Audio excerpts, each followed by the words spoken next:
Welcome to red TV. నేను మీ తేజ. గత కొన్ని రోజుల నుంచి గరికపాటి నరసింహ గారి గురించి బాగా టాపిక్ నడుస్తుంది. అసలు ఏంటి ఆయన మీద ఉన్న ఆ మచ్చ ఏంటి? చాలామంది కూడా ఆయనకి పద్మశ్రీ అవార్డుని వెనక్కి తీసుకోవాలంటూ కూడా మాట్లాడుతున్నారు. సో అంత పెద్ద తప్పు అసలు ఏం చేశారు? అంటే ఆయనకి 2 పెళ్ళిళ్ళు అయినాయా? ఆమె ఫస్ట్ వైఫ్ ఆయన మీద ఏమైనా ఎలిగేషన్స్ వేశారా?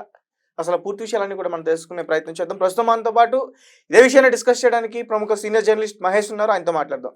నమస్తే అండి. నమస్తే. సో మీకు గరికపాటి గురించి బాగా తెలిసే ఉంటుంది. సో అసలు ఏంటి గరికపాటి గారి మీద చాలా ఎలిగేషన్స్ వస్తున్నాయి. ఆయన తెలుగు రాష్ట్రాల్లో ఆయన అందరికీ పరిచితమైన వ్యక్తే. కానీ ఈ ఉపన్యాసాలు అంటే వాళ్ళని పౌరాణికులు అంటారు. వాటి మీద ఆయన స్పీచ్లు ఇవ్వటం అవి అట్లా అందరికీ బాగా సుపరిచితులు. ఛానల్స్లోను వాటిలో మాట్లాడుతుంటారు, ఉపన్యాసాలు ఇస్తారు. కానీ ఆయన చేసే ఉపన్యాసాలు ఏంటంటే కొంతమంది హిందువులకే కొంచెం నచ్చదు. ఎందుకంటే ఆ పని చేయటం పిచ్చితనం, ఇది చేయకూడదు, అది చేయకూడదు అని రకరకాలుగా ఒక్కొక్కసారి ఆయన డిఫరెంట్గా మాట్లాడుతుంటాడు. దాంతో కొన్ని విమర్శలు. లాస్ట్ టైం అలాయ్ కార్యక్రమంలో చిరంజీవి గారు ఆయన వచ్చినందుకు జనం అంతా వెళ్ళి సెల్ఫీలు దిగుతుంటే నా స్పీచ్ ఇస్తున్న టైంలో ఈయన కూడా మీరు ఆ సెల్ఫీ లేకపోతే చిరంజీవి గారు మీరు కనుక సెల్ఫీలు ఇవ్వటం అది ఆపి కూర్చోకపోతే నేను ఉపన్యాసం ఆపి వెళ్ళిపోతాను నేను అన్నాడు స్టేజ్ మీద. అది చాలా బాగా జనాల్లో ట్రోల్ అయిపోయారు. ఆయన చాలా మంది కూడా ఆయన్ని విమర్శించారు ఆ విషయం మీద. దానికి ముందు ఆడవాళ్ళ వేషధారణ మీద కూడా మాట్లాడాడు ఆయన. అంటే ఇప్పుడున్న డ్రెస్సింగ్ సెన్స్, ఆడవాళ్ళు వేషధారణ ఎలా ఉంది, డ్రెస్ సెన్స్ గురించి ఇలా ఉండకూడదు, ఇలా ఉండాలి అని మాట్లాడినందుకు మహిళా సంఘాలు వీళ్ళు కూడా గొడవ చేసి ఆయన ఇంటి దగ్గర ధర్నా చేయటం చేస్తే మళ్ళీ ఆయన బహిరంగ క్షమాపణ కూడా చెప్పాడు ఆయన మహిళా సంఘాలకి. వాళ్ళు మళ్ళీ అంతకుముందు ఒక కులవృత్తులకు సంబంధించి వాళ్ళ మీద కూడా ఆయన ఏదో వ్యంగ్యంగా మాట్లాడటం అవి చేస్తే వాళ్ళు కూడా ధర్నాలు చేసి ఆయన కొట్టబోవటం మీదకెళ్ళి ఇవి చేసినందుకు వాళ్ళకి సారీ చెప్పాడు. అంటే మనం ఇదంతా ఎందుకు చెప్పాల్సి వస్తుందంటే కొంచెం ఆయనకున్న నోటి తోల.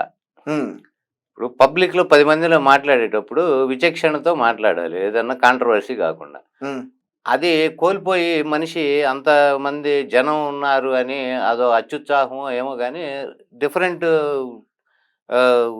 ఈ సిచ్యుయేషన్స్లో ఆయన ఒక్కొక్కసారి నోరు జారి మాట్లాడటం ఇట్లా ఫస్ట్ నుంచి ఆయన చాలా సందర్భాల్లో చాలా మందితో విమర్శలు, కొంతమంది కొట్టడానికి పోవటం, కొంతమంది కేసులు పెట్టారు. ఇవన్నీ ఆయన ఫేస్ చేశాడు. ఇప్పుడు లేటెస్ట్గా ఏంటంటే ఇప్పుడు ఆయన నేను మొదటి భార్యనని ఒక ఆమె కామేశ్వరి గారని ఆమె వచ్చారు బయటికి. అందరూ ఏమంటున్నారంటే ఇన్రాళ్ళు నువ్వు ఎందుకు కామ్గున్నావు, బయటికి రాలేదని దీంతో ఆమెని విమర్శిస్తున్నారు. అంటే ఇప్పుడు ఆయన పిల్లలుగా ఉన్న చలామణి అవుతున్న శ్రీశ్రీ ఆయన పెద్ద కుమారుడు, రెండో అతని పేరు గురజాడ. వాళ్ళిద్దరు కూడా ఈయన నాకు ఆయనకి పుట్టిన పిల్లలు. నేను ఈయనతో విడిపోయిన తర్వాత పిల్లల బాధ్యత ఆయనే తీసుకొని పెంచాడు అని 40 సంవత్సరాలు దాదాపు ఏమో అవుతుంది మేము విడిపోయి 30 ఏళ్ళు పైన. అంటే 2001లో 2025 కదా, 2001లో నేను బయటకు వచ్చేసాను. పిల్లల బాధ్యత కూడా ఆయనే తీసుకున్నారు. అప్పుడు పిల్లలకి 10-12 సంవత్సరాలు ఇద్దరు వయసు ఉంది. మాకు పుట్టిన పిల్లలే, ఆయనకి పిల్లల బాధ్యత అప్పచెప్పి నేను ఆయన వ్యవహారం నచ్చకు వచ్చేసాను అన్నారు. దాని తర్వాత ఎటువంటి సమస్య లేదు. ఇన్నాళ్ళు ఎందుకు నువ్వు బయటికి రాలేదు, ఇప్పుడే వచ్చి ఎందుకు చెప్తున్నావు అనేది చాలా మంది విమర్శ. అసలు ఆమెను విమర్శిస్తున్నారు. అది దానికి రీజన్ ఏంటంటే ఆమె చెప్పటం ఒక 10 నెలల క్రితమో 9 నెలల క్రితమో ఆమె ఒక వీడియో చేశారట. అంటే అది ఇండైరెక్ట్గా ఈయనకి తాకేటట్టు ఈయన ఫీల్ అయ్యాడు. తాకింది ఈయనకి. ఏంటంటే రామాయణ కథాంశాన్ని తీసుకొని వాలి సుగ్రీవుల గొడవ ఉంది కదా, దాన్ని తీసుకొని వాలి ఇప్పుడు సుగ్రీవుడిని ఎల్లగొట్టి వాలి ఆయన భార్యని చెరబట్టాడు. తర్వాత వాలిని శ్రీరామచంద్రుడు చంపేసినప్పుడు వాలి భార్య కూడా తార సుగ్రీవుడితోనే ఉంది. అట్లా వాళ్ళు ఏంటంటే వానర జాతి కాబట్టి వాళ్ళకి వావి వరుసలు ఉండవు. వాళ్ళని పోలుస్తూ ఈయన్ని విమర్శించినట్టు ఈయన ఫీల్ అయ్యి అంటే ఇండైరెక్ట్గా ఈయన పేరు చెప్పకుండా ఒక వీడియో చేశారు. ఇట్లానే యూట్యూబ్ వీడియో ఒకటి చేశారు. అది ఈయనకి ఎందుకంటే రియల్ లైఫ్లో ఈయన అటువంటి వాడు. అంటే సుగ్రీవుడి క్యారెక్టర్ ఏంది, వారి అన్న భార్యని ఇట్లా చెరబట్టి ఇది చేశాడు అన్నట్టు ఆమె ఇండైరెక్ట్గా ఈయన పేరు కానీ ఏమి ఎత్తకుండా ఆమె చెప్పింది వీడియోలో. ఉమ్, దీనికి ఏంటంటే ఇప్పుడు యాక్చువల్గా ఈమె పిల్లలే ఆయనే పెంచి చదివించి పెద్ద చేశారు, పెళ్ళిళ్ళు కూడా చేశారు వాళ్ళకి. ఈ సొంత తల్లే కాబట్టి ఈయన చిన్నప్పటి నుంచి ఈయనతో ఉన్నారు కాబట్టి ఈమె సొంత తల్లి అని తెలిసినా కానీ ఉమ్, ఆయన కుమారుడి చేత ఈమె మీద క్రిమినల్ కేసు పెట్టించారు ఉమ్, ఒక 9 నెలల క్రితం. ఉమ్, ఈ వీడియో డెలీట్ చేయాలి అని. ఉమ్, అది నన్నే అంది ఆమె అని దీంతో క్రిమినల్ కేసు పెడతం జరిగింది. ఉమ్. ఆమె వర్షన్ ఏంటంటే నేను నాళ్ళు బయటికి రాలా, నా దోవన నేనున్నాను, పిల్లల్ని కూడా బాధ్యతగా పెంచాడు, చదివించాడు ఆయన. సో అంటే ఇక్కడ అంటే అంటే కన్న కొడుకులే క్రిమినల్ కేసులు పెట్టడం వల్ల ఆమె హర్ట్ అయిందా? మరి అంతే కదా సహజంగా. ఇప్పుడు వాళ్ళ దోవన వాళ్ళని వదిలేసి ఈమె దోవన ఏమి ఉంటుంది. ఉమ్, ఆమె ఒక వీడియో చేసింది. చేసిన దానికి క్రిమినల్ కేసు పెట్టారు. ఆమె వర్షన్ ఏందంటే కేసు అనేది పెట్టకుండా కొడుకు చేతే నా మీద కేసు పెట్టించారు. ఉమ్, అలా చేయకుండా ఆ కొడుకే వచ్చి నా దగ్గరికి అమ్మా ఇట్లంటే ఇబ్బంది కదా, అందరు నలుగురు 4 రకాలుగా అనుకుంటారు. ఎందుకంటే ఈ పాస్ట్ హిస్టరీ తెలిసిన వాళ్ళందరికీ కరెక్ట్‌గా కనెక్ట్ అవుతుంది. అది ఎవరిని ఉద్దేశించి ఆమె పెట్టిందనేది వీడియో. ఉమ్, ఈ హిస్టరీ తెలియని వాళ్ళకేందంటే ఏదో ఒక వీడియో చేసింది రామాయణానికి సంబంధించి అనుకుంటారు. ఉమ్, కాబట్టి అతనొచ్చి ఆ కుర్రోడే వచ్చి నా దగ్గరికి వచ్చి నన్నే అడగొచ్చు కదా! అమ్మా ఇట్టా వీడియో పెట్టావు రకరకాలుగా అనుకుంటారు. నాన్నగారి పరువు పోతుంది అని కొంచెం అది డిలీట్ చేసేయి. లేకపోతే ఇట్లా బాగోదు కదా! జనంలో ఆయనేందంటే జనంలో ఎళ్లి ప్రవచనాలు చెబుతుంటాడు. నీతి సూత్రాలు అన్నీ చెబుతుంటాడు కదా ఈయన. ధర్మం అని, అదని, ఇదని. ఉమ్, అవన్నీ చెబుతుంటాడు కాబట్టి ఆయన పరువు పోగొట్టుకు అని చెప్పి నన్నే అడిగితే బాగుండేది. నేను కొడుకు మీద ప్రేమతోనో లేకపోతే ఏదో ఒకటి నేనే దాన్ని ఏదో ఒకటి సర్ప్రైజ్ చేసేవాడిని. సమస్య చేసుకునేదాన్ని. ఉమ్, కానీ ఇట్లా క్రిమినల్ కేస్ పెట్టేటప్పటికి నాకు మనసుకు బాధేసి ఇవాళ నేను బయటకొచ్చాను అంటున్నాను. ఉమ్, అంటే ఆమె వర్షన్ ఒక రకంగా చూస్తే మనకి క్లారిటీగా ఉంది. ఎందుకు బయటకొచ్చిందనేది. ప్లస్ పాస్ట్ జరిగిందేందంటే ఎవరికీ తెలియదు. ఉమ్, ఈమెందుకు బయటికి ఇప్పుడే వచ్చింది అనే వాళ్ళకి సమాధానం ఆమె చెబుతుంది. ఉమ్, కారణం. కానీ ఒక రకంగా ఈయన బిహేవియర్ గానీ అది మనం చూసుకుంటే కొంచెం వివాదాస్పదంగానే ఉంటుంది ఫస్ట్ నుంచి. ఉమ్, అంటే ఆయన పారితోషికంగా ఎంత తీసుకుంటాడు, లేకపోతే ఎంత ఆస్తులు సంపాదించాడు అనేది సెకండ్. అది ఎవరికీ సంబంధం లేని విషయం. ఉమ్, ప్లస్ ఇది కూడా ఏందంటే ఒక రకంగా ఆయన పర్సనల్ వ్యవహారం. ఉమ్, మ్యారేజీ విషయం గానియండి, లేకపోతే రెండో పెళ్లి ఆయన చేసుకోవటం గానీ, ఆమె ఇంత చెప్పినప్పుడు మళ్ళీ శారద గారిని రెండో వివాహం చేసుకున్నారు. ఉమ్. కానీ ఆమె చాలా మంచిది ఆ అమ్మాయి. నా పిల్లల్ని తన పిల్లల్లాగే ప్రేమగా పెంచింది, పెద్ద చేసింది, పెళ్ళిళ్ళు చేసింది. ఆయన రెండో భార్య. రెండో భార్య ఇప్పుడు శారద గారు. ఉమ్, ఆమె గురించి పాజిటివ్‌గా చాలా పాజిటివ్‌గా మాట్లాడుతున్నారు ఈమె కామేశ్వర్ గారు. ఉమ్, ఆమె గురించి నాకు ఎటువంటి ఇది లేదు. చాలా మంచి వ్యక్తి ఆమె. ఉమ్, ఆమెనైతే చాలా నాకు ఆమె అంటే ప్రేమ, ఇష్టపడతాను ఆమెని. ఉమ్, నా పిల్లల్ని తన పిల్లల్లాగా పెంచింది కాబట్టి ఉమ్, అని అంటున్నారు. కానీ ఇతని మీద కూడా ఆమె ఇతని మీద అయితే చాలా అగెయినెస్ట్‌గా మాట్లాడుతున్నారు. ఉమ్. అంటే ఇప్పుడు ఆ మొదటి భార్య అసలు అతనికి మొదటి భార్య కాదంట కదా. ఐ మీన్ ఆమెకు ఆల్రెడీ పెళ్ళయిందంట కదా ఇతను సొంత అన్నయ్యతోనే. ఆమె కామేశ్వరి గారి కన్నా ఈయన 2 సంవత్సరాలు చిన్నవాడు.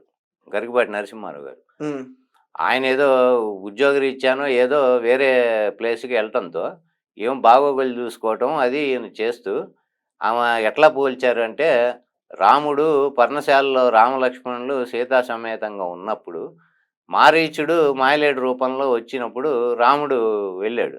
ఉమ్, అది బంగారు జంకని తీసుకురమ్మని ఆమె అడిగినందుకు అమ్మవారు. ఉమ్, అప్పుడు లక్ష్మణుడికి బాధ్యత అప్పచెప్పాడు. సీతమ్మ వారిని జాగ్రత్తగా చూసుకోవాల్సిన బాధ్యత నీదే. ఉమ్, నువ్వు ఇక్కడి నుంచి మాత్రం కదలకూడదు అని చెప్పాడు ఆయన. అట్లా ఒక తమ్ముడికి అప్పచెప్పి వెళ్ళారు ఆయన సీతాదేవి బాధ్యతని, ఉమ్, ఆమె రక్షణని. అలా ఈయన కూడా ఆయన ఉద్యోగరీత్యా వెళ్తే ఈయనకి కొంచెం ఏదన్నా చేదోడు వాదోడు ఉండి సాయం చేసి ఏమన్నా అవసరమైతే ఏదన్నా చేయమని ఈయనకి చెప్తే ఈయన ఏంటంటే ఆమె జరబట్టాడు అన్నట్టు ఆమె చెప్పటం. ఉమ్, అంటే మాయమాటలు చెప్పో లేకపోతే ఇంకోటో ఏదో రకంగా ఇద్దరు అయితే అంటే పూర్తి తప్పు అయింది అని కూడా అనలేం మనం. ఎందుకంటే ఇక్కడ ఇద్దరిది కలిస్తేనే తప్పు. దాంతో కానీ ఆయన పిల్లలను కూడా గరికపాటి గారికి ఇద్దరు కలిసే కదా ఆ! వాళ్ళిద్దరు ఇప్పుడు కన్నా. తర్వాత ఇప్పుడు ఆయన మొదటి భర్తతో వీళ్ళిద్దరు ఎప్పుడైతే గనక కలిసారో ఉమ్, ఆయన ఆమె భర్త దూరంగానే ఉండిపోయాడు ఆయన డైవర్స్ ఇచ్చి. ఉమ్, ఆ తర్వాత వీళ్ళిద్దరూ కలిసి అంటే వీళ్ళిద్దరూ మ్యారేజ్ చేసుకున్నారంటే అది మరి గాంధర్వ వివాహం ఈయన చెబుతుంటాడు కదా చాలా ఉమ్, వివాహాల్లో రకాలు అన్నీ కూడా చెబుతుంటాడు. గాంధర్వ వివాహం, లేకపోతే రాక్షస వివాహం, లేకపోతే దేవి వివాహం, ఈ రకరకాలు ఉన్నాయి కదా. మరి అందులో ఏమని ఏ రకంగా చేసుకున్నాడో కానీ ఆయన శాస్త్రాలను తెలిసినోడు కాబట్టి ఆమెతో 2 పిల్లల్ని కన్నాడు.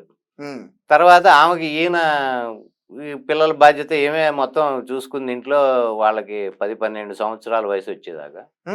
అప్పటి వరకు ఏమో అందరూ కలిసే వీళ్ళున్నారు. ఈ పిల్లల్ని కూడా అంతవరకు పెంచింది ఈమె. తర్వాత ఆయన ఈలోపు ఈ పుస్తక పఠనం చేసి, లేకపోతే శాస్త్ర జ్ఞానం పెంచుకొని, తర్వాత ఆయన ఏదో లెక్చరర్గా పనిచేస్తూ అవి చేస్తూ తర్వాత పిహెచ్డి కూడా చేశారు ఆయన. తర్వాత సహస్రావధానం చేశారు.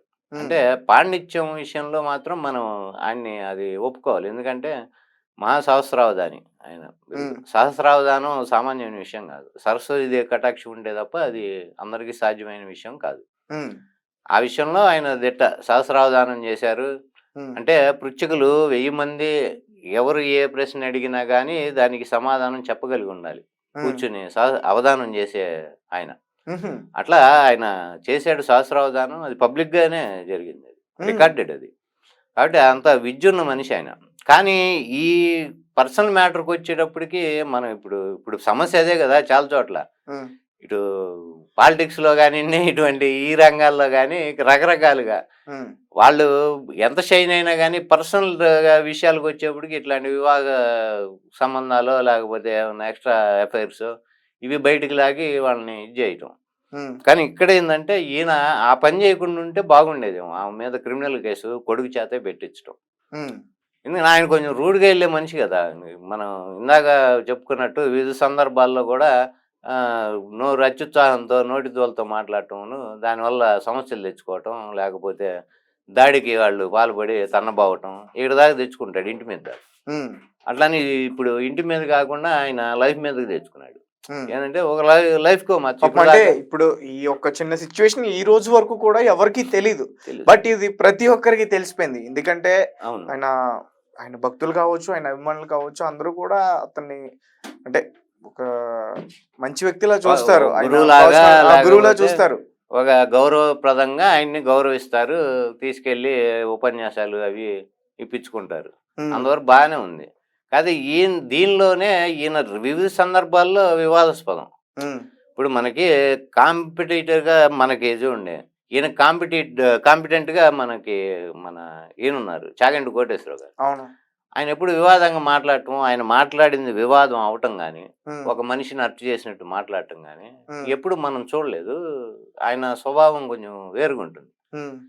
ఇట్లా పౌరాణికులు కూడా ఉన్నారు కొంతమంది. ఇప్పుడు మనకి చాగంటి కోటేశ్వరరావు గారు స్పీచ్లు మనం వింటే ఆయన ఎంతవరకు సబ్జెక్టు ఇప్పుడు మన శాస్త్రాల్లో లేకపోతే మన పురాణాల్లో కానీ రామాయణమో భారతమో భగవద్గీత ఏదో ఒకటి తీసుకొని, లేకపోతే మహాత్ముల జీవితాలు కానీ ఏదన్నా వాళ్ళ నడవడిక మనం ఎలా ఉండాలి ఏంటి దాని నుంచి మనమే నేర్చుకోవాలి అనేది క్లియర్గా చక్కగా ఆయన విడమరిచి అర్థమయ్యేటట్టు, పామర్లకు కూడా అర్థమయ్యేటట్టు మంచి భాషతో చెబుతుంటారు ఆయన. అదే సందర్భంగా అది ఇప్పుడు అటువంటి ఏమన్నా తీసుకొని రిఫరెన్స్ ఈయన చెప్పటంలో ఈయనకు అందులో వ్యంగ్యాలు ఉంటాయి, విమర్శలు ఉంటాయి మనుషుల్ని. లేకపోతే మనకేదన్నా ఒక శాస్త్రం చెప్పింది అంటే అదేదో పిచ్చి కాలంలో ఏదో పిచ్చోళ్ళు చెప్పినట్టు చేయాలి, చేయక్కర్లా, అదేమి పట్టించుకోక్కర్లా ఇని రకరకాల. అంతకుముందు చెప్పాడు మాంసం తినేవాడు పిచ్చి ఎట్టయిన తినండి, సోమవారం అయింది మంగళవారం అయిందని అట్లాంటివి చెబుతాడు. ఎవడు సెంటిమెంట్లు ఆడుకుంటాయి. ఇప్పుడు మాంసం తింటాం కదా అని చెప్పి వాళ్ళకి కొన్ని సెంటిమెంట్లు ఉంటాయి కదా. మాంసాహారులు అయినా కానీ వాళ్ళు కొన్ని రోజుల్లో తినము అనుకుంటారు, తినరు. వాళ్ళకు కూడా చెప్తాడు నువ్వు ఏదైనా తినేసి ఏ రోజైనా తినేసి అని. ఇట్లా అది మనకు అనవసరం. ఒకళ్ళ తిండి వ్యవహారమో లేకపోతే ఇంకోటో మనం అది ఎక్స్టెండ్ చేసుకొని ఈయన తోచింది చెప్పటం, నోటికి వచ్చింది ఇటువంటివి చెప్పడంతో వివాదమైన. Right sir. అంటే ఇప్పుడు ఆయన పద్మశ్రీ తీసుకున్నారు, దాన్ని కూడా వెనక్కి ఇచ్చేయాలంటూ కూడా కొంతమంది చెప్తున్నారు. బహుశా మరి అంటే ఫస్ట్ నుంచి ఆయనకి శత్రువులు కావచ్చు ఇలా ఇప్పుడు అలా అనేది ఒకటండి. ఇప్పుడు పద్మశ్రీలో ఇంకో అవార్డు ఇచ్చేటప్పుడే అసలు ముందు మనిషి గురించి మొత్తం క్లియర్గా తెలుసుకొని ఇస్తారు. చాలామంది ఏంటంటే వన్స్ అవార్డు వచ్చిన తర్వాత ఏదన్నా నువ్వు క్రైమ్ చేసినా ఇంకోటి చేసినా మీకు అవార్డు వెనక్కి తీసుకోవాలని డిమాండ్ ఉంటుంది. కానీ ఇప్పుడు ఇందులో క్రైమ్ ఏం లేదు.